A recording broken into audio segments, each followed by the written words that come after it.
Assalamualaikum warahmatullahi wabarakatuh. Berikut ini saya akan mempresentasikan materi tentang perbankan nasional dan internasional. Presentasi ini disusun untuk memenuhi tugas mata kuliah Treasury. Perbankan. Perbankan ada dalam definisinya sesuai dengan Undang-Undang Nomor 10 Tahun 1998 adalah segala sesuatu yang menyangkut tentang bank, mencakup kelembagaan, kegiatan usaha, serta cara dan proses dalam melaksanakan kegiatan usahanya. Bank adalah badan usaha yang menghimpun dana dari masyarakat dalam bentuk simpanan dan menyalurkannya kepada masyarakat dalam bentuk kredit dan atau dalam bentuk-bentuk lainnya dalam rangka meningkatkan taraf hidup rakyat banyak. Bank berasal dari bahasa Italia, banca, yang berarti meja atau bangku. Meja dimaksud yang dilapisi kain hijau digunakan sebagai tempat sementara untuk suatu transaksi di masa Renaissance di kota Florencia, Italia. Bank yang paling terkenal didirikan oleh Giovanni Medici pada tahun 1397.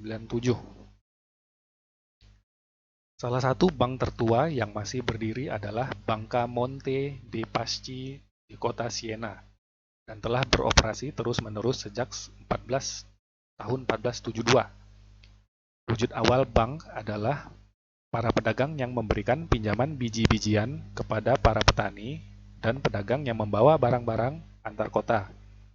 Hal ini dimulai sekitar tahun 2000 sebelum Masehi di Asyur dan Sumeria. Perkembangan perbankan menyebar dari Italia ke seluruh kekaisaran Romawi dan Eropa Utara pada abad 15 dan 16. Selama abad ke-20, perkembangan di bidang telekomunikasi dan komputasi menyebabkan perubahan besar pada pola kegiatan bank dan menjadikan bank-bank meningkat secara ukuran, jumlah, dan penyebaran geografis. Di Indonesia, perkembangan perbankan dimulai pada masa sebelum kemerdekaan, lalu berlanjut ke masa Orde Lama, masa Orde Baru, dan masa Reformasi. Pada masa penjajahan Hindia Belanda, sejarah perbankan mencatat beberapa bank yang memegang peranan penting. Di antaranya, De Javas NV, Depor Bank, Hope and Spar Bank, dan sebagainya. Tahun 1997 sebagai awal masa reformasi menjadi tahun yang berat bagi dunia perbankan Indonesia. Akibat krisis keuangan dan moneter, utang perbankan nasional meningkat dan berujung pada terjadinya likuidasi 16 bank. Saat itu perekonomian Indonesia pun terguncang. Pada periode tahun 1988 sampai 1996, pemerintah mengeluarkan paket kebijakan Oktober 1988 atau Pakto 88. Dengan kebijakan ini, pemerintah mengeluarkan aturan relaksasi ketentuan permodalan untuk pembentukan bank baru yang mengakibatkan lahirnya sejumlah bank umum skala kecil dan menengah. Semenjak itu, jumlah bank umum di Indonesia bertambah drastis dari 111 bank pada bulan Oktober 1988 menjadi 240 bank pada tahun 1994 sampai 1995. Dan jumlah bank perkreditan rakyat (BPR) meningkat dari 8.041 menjadi 9.310 BPR pada tahun 1988 sampai 1996. Pada periode tahun 1997-1998, perbankan di Indonesia terjadi krisis moneter 1997 yang mengakibatkan peningkatan utang perbankan nasional. Hal ini memicu likuidasi terhadap 16 bank yang akhirnya mengguncang perekonomian Indonesia. Dalam upayanya menyelesaikan krisis, Bank Indonesia, pemerintah, dibantu dengan lembaga-lembaga internasional, akhirnya melancarkan rekapitalisasi perbankan yang memerlukan dana lebih dari 400 triliun rupiah terhadap 27 bank dan melangsungkan pengambil alihan kepemilikan terhadap 7 bank lainnya.